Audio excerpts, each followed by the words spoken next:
If you've been in a relationship with a narcissist, you'd probably do just about anything to avoid repeating the same mistake.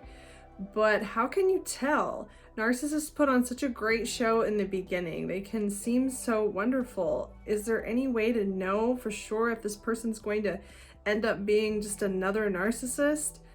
I'm going to talk about the biggest red flag there is, and it's not what you think. Welcome to Looking Behind the Mirror, where we explore narcissism and take our lives back as we make sense out of nonsense. As a quick disclaimer, everything I say is based on my opinions and my personal experiences. I'm not a professional. If you're really struggling, I encourage you to seek professional help. I will provide links below. It would be great if there was a fail-proof checklist of things to look out for when first meeting somebody, ways that you can tell that this is going to be another narcissist. And there are lists that people put together, such as always feeling like you're walking on eggshells, not taking no for an answer, dominating conversations, controlling everything. There's a lot of little signs, a lot of red flags, but there's really no foolproof way to know for sure if this person is somewhat reasonable or reasonable enough or is going to turn into your biggest nightmare down the road. The biggest sign, the biggest thing to look out for, the biggest red flag is not anything that the narcissist is going to say or do. The biggest red flag is actually going to come from you.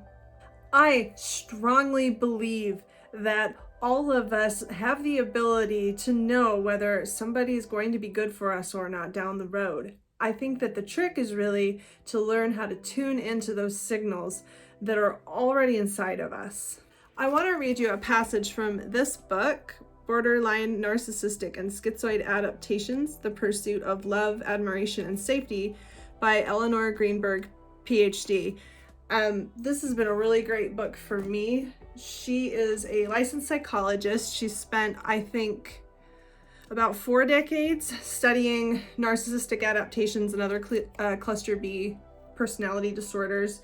She is a world-renowned expert on narcissism, and at the beginning of this book, she practices to this day, and she has narcissistic clients.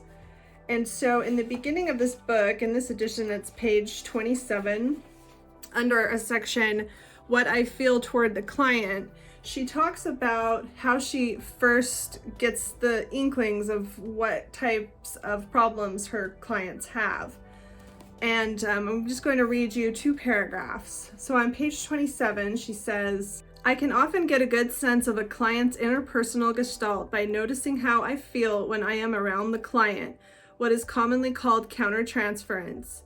By paying close attention to what becomes emotionally figure for me out of all the rich possibilities of the interpersonal field, I can usually identify key features of the role the client is assigning me. The following are some of the more common ways borderline, narcissistic, and schizoid interpersonal gestalts tend to make me feel. And I'm going to skip the borderline section. This is what she says about how narcissists typically make her feel.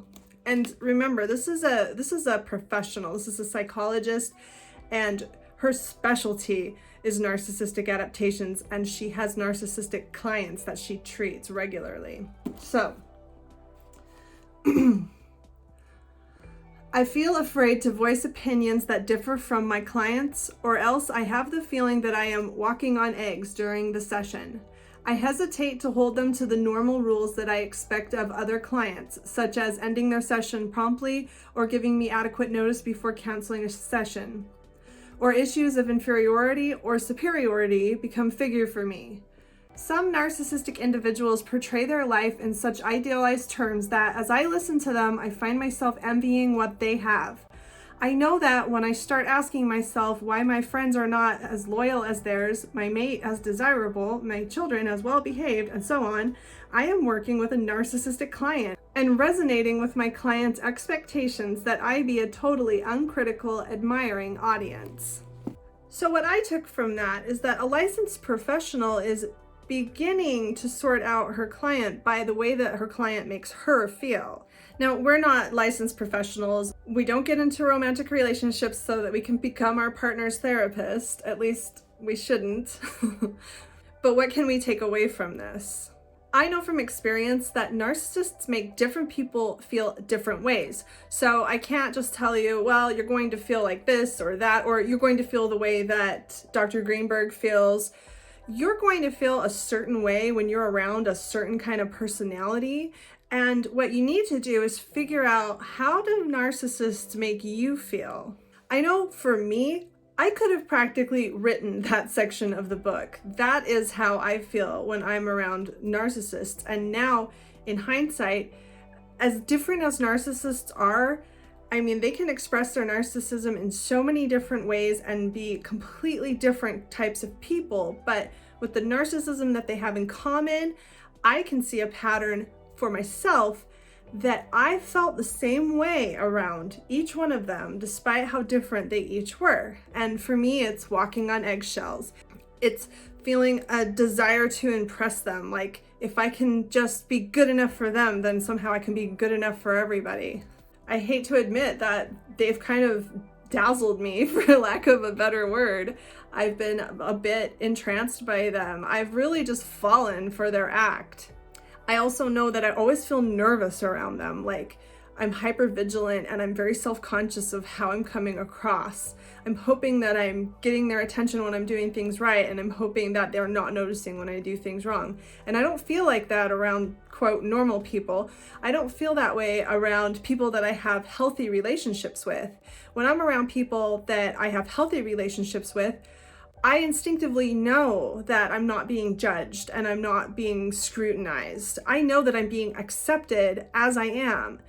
And it took me a long, long time to recognize the difference and to understand that to be hyper vigilant of every little thing you're doing and to be walking on eggshells and to be nervous is not healthy, not normal.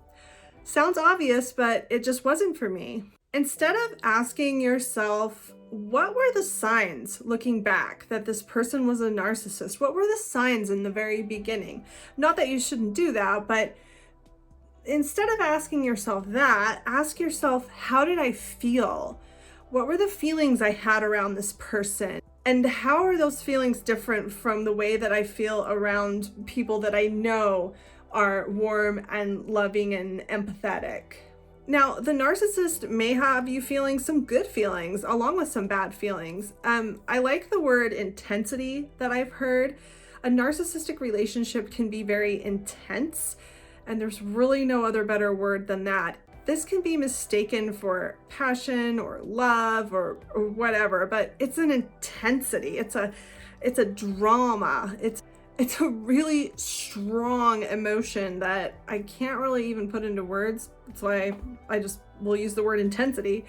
That isn't normal.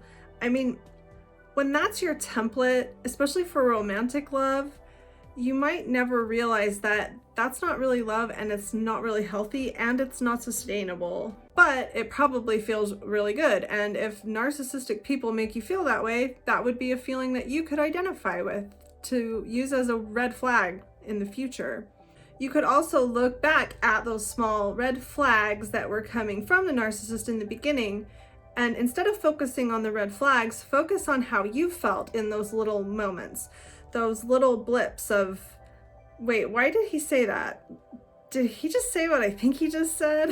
I think you might know what I'm talking about. How did you react? Why did you ignore it at that point? What were the excuses you made in your head?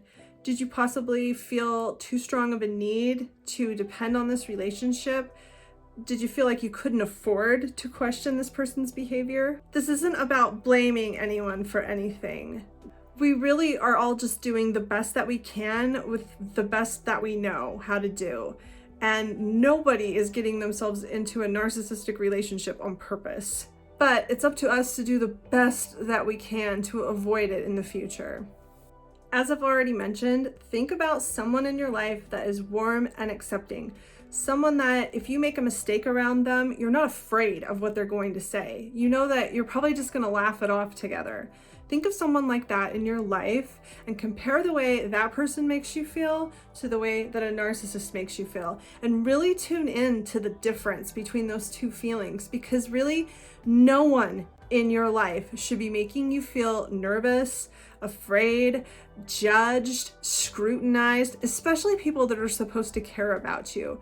That's just not okay. Coming from anyone, it's not healthy, and you deserve better than that. Nobody deserves to feel that way every day. I'm not going to tell you what to do, but I encourage you to stay single for probably a couple years at least. I know that doesn't sound very fun, but it takes time to really get to know yourself and to really think of the ways that you interpreted this relationship in an unhealthy way, and that your relationship template may possibly need a lot of tweaking.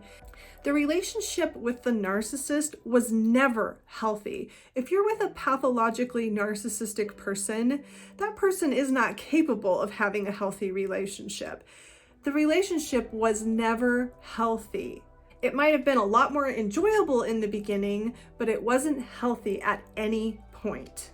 So what that means is that you weren't really able to see the signs of an unhealthy relationship. And you're not alone. There's millions of people that don't really know an unhealthy relationship when they're in one. But now that you've been through what you've been through, now you have the opportunity to look back and really think about the ways that it wasn't healthy, even when it felt good, even when things were going well. How was it not healthy? And what do you want for yourself in the future? What are you going to demand from your future partner? You should never be so emotionally dependent on a relationship that you overlook red flags and that you feel like you can't afford to be picky or to demand respect or good treatment. It's one thing to recognize the red flags, it's another to have the emotional ability to act on them and to walk out of a relationship that you know, some part of you knows isn't healthy. I hope this helps. If you like this material, please like this video, comment any suggestions you have for me below, and subscribe to my channel. It helps tell YouTube to push this video out to other people that it might help, and it helps me grow my channel so that I can continue to make videos like this for you. Until next time, thanks, bye.